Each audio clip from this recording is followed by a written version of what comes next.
Gandhi.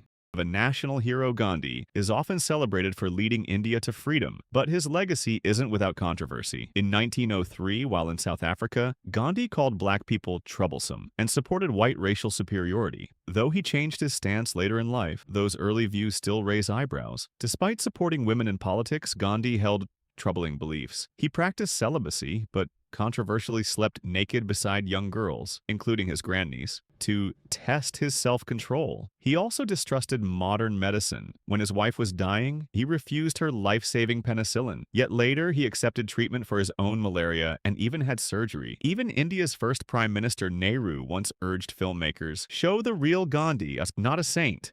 Abraham Lincoln.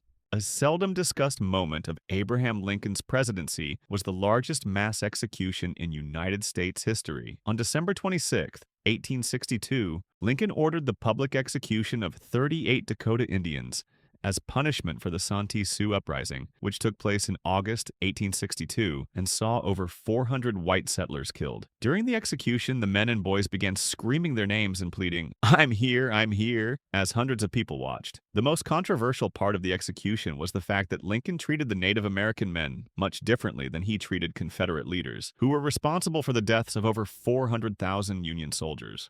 John F. Kennedy, the 35th President of the United States, was admired for his charm, speeches, and leadership, but his legacy has its flaws. Behind the scenes, Kennedy was involved in several secret affairs, including with celebrities like Marilyn Monroe. These relationships were hidden from the public, but later raised serious ethical questions. Politically, he took bold but dangerous steps during the Cold War. The Cuban Missile Crisis nearly pushed the world into nuclear war, a risk that many believe could have been avoided. He was also more focused on public image and media attention than deep policy change. Some critics say his presidency was more style than substance. Yet despite his flaws, JFK remains a symbol of youth, hope, and ambition for many Americans. George Washington, the hidden truth. At age 11, George Washington inherited 10 slaves and went on to acquire many more, including those brought by his wife, Martha. Despite growing political influence and some private doubts, he never freed his slaves during his lifetime, even after it became legal in 1782. Washington often accused his slaves of theft and separated families. To evade Pennsylvania's Gradual Abolition Act, which freed slaves after 6 months in the state, he rotated them out of Philadelphia to reset the clock. His will requested that his 123 slaves be freed only after Martha's death. Fearing for her safety, she freed them a year after his passing.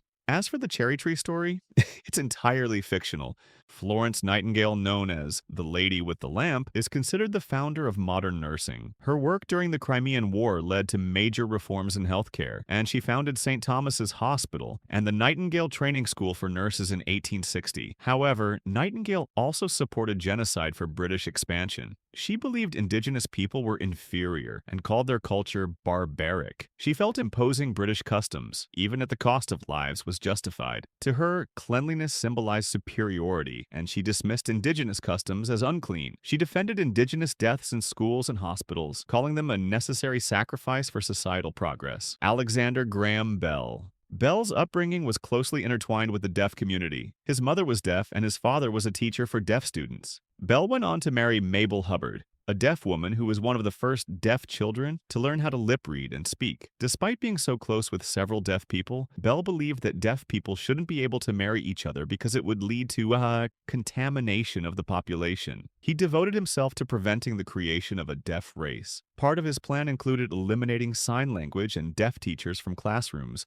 as well as advocating for oral-only education. He even proposed introducing legislation that prevented marriage between families that had more than one deaf family member.